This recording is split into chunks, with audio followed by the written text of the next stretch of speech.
So this is, I'm trying to draw it so you can see it. But let's say we have a little robot here, okay? And it's a square, kind of like your guy's robot. And let's say we have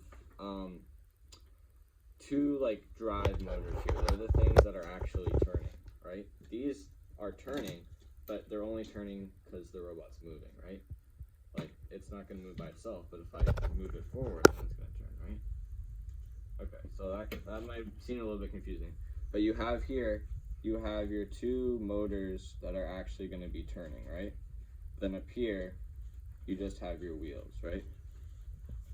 So these are the things that are actually moving. These things are just kind of there to balance the robot so it doesn't fall forward. But they also move if these are moving, right? So now, if we want this robot to do a 360, this is what it's going to have to do. Ready? It's going to have to go like that, and that's not very good drawing. It would be more circular than that. Yeah, I'm not going to fix it, but you get the idea, right? It has to turn all the way around, right? Now, this is what I was suggesting.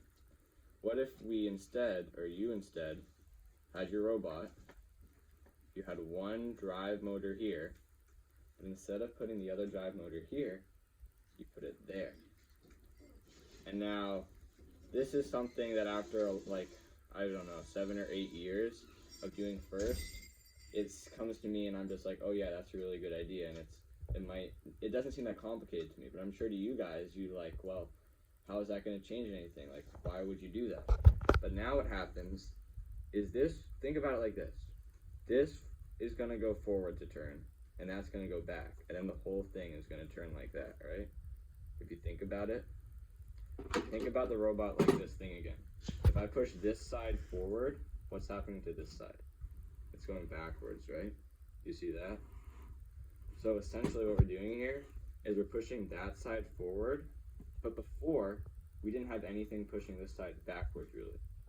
Well, we did, but they were too close to each other for it to really be a difference. Because you see here, how if I'm pushing forward from here and backwards from here, it has to like go all the way around. If I push back equally, it just turns in place, right?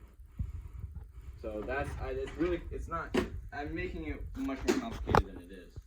But it would be a good little like experiment. I don't know if you have time for it, but to just let you drive it like this and see how it has to turn all the way around versus this, where it will turn just like that, and then it will turn like this, and it won't even need to, like when you're in a car and you're trying to like do a U-turn, you have to turn all the way around, right? Here, it's